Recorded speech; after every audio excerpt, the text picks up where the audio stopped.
জুনেই অনুষ্ঠিত হওয়ার কথা ছিল সাফ, সেভাবে পরিকল্পনাও করছিল বাংলাদেশ সহ অংশগ্রহণকারী দলগুলো, কিন্তু হঠাৎ করে সাফের এই বিজ্ঞপ্তি স্থগিত করা হলো 2025 সাফ চ্যাম্পিয়নশিপ।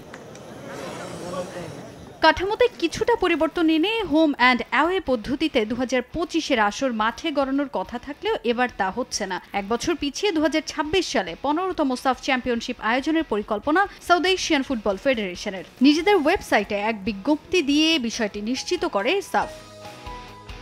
সময় ঘনিয়ে এলেও হোম অ্যান্ড অ্যাওয়ে পদ্ধতিতে অনুষ্ঠেয় টুর্নামেন্টের সূচি ও ভেন্যু চূড়ান্ত হয়নি। এরপর থেকেই শঙ্কা দেখা দেয় টুর্নামেন্ট মাঠে গড়ানো নিয়ে। সাফ সুষ্ঠুভাবে আয়োজনের জন্য আরও সময় প্রয়োজন বলে জানায় সাফের সদস্য সংস্থা ও মার্কেটিং পার্টনার স্পোর্ট 5, যে কারণে স্থগিত করা হলো টুর্নামেন্টটি। বিজ্ঞপ্তিতে তারা উল্লেখ করে 2026 বিশ্বকাপ ফুটবলের বছর হওয়ায় তা বিবেচনায় রেখে সাফের ভেন্যু ও সূচি সাজানোর পরিকল্পনা তাদের।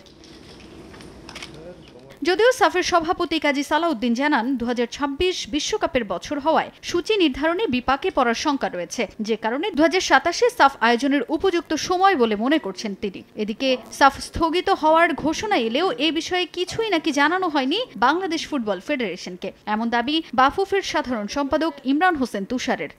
2026 is a World Cup year. এইখানে হোম এন্ড অ্যাওয়ে সময় বের করা উইল বি ডিফিকাল্ট। যেই জন্য ডিসিশন হয়েছে যে প্রপারলি টুর্নামেন্টটা করতে গেলে আমরা 2027-এ নতুন ডাইমেনশনে সাব চ্যাম্পিয়নশিপে চলে যাই।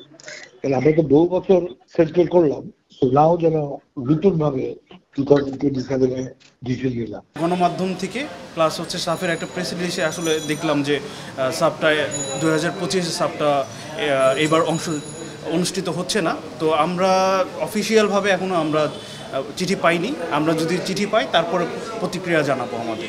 2025 সাফ স্থগিত হলেও হোম অ্যান্ড অ্যাওয়ে পদ্ধতিতে টুর্নামেন্ট আয়োজনের সিদ্ধান্ত বহাল রয়েছে। তাজিন খন্দকার, সময় সংবাদ।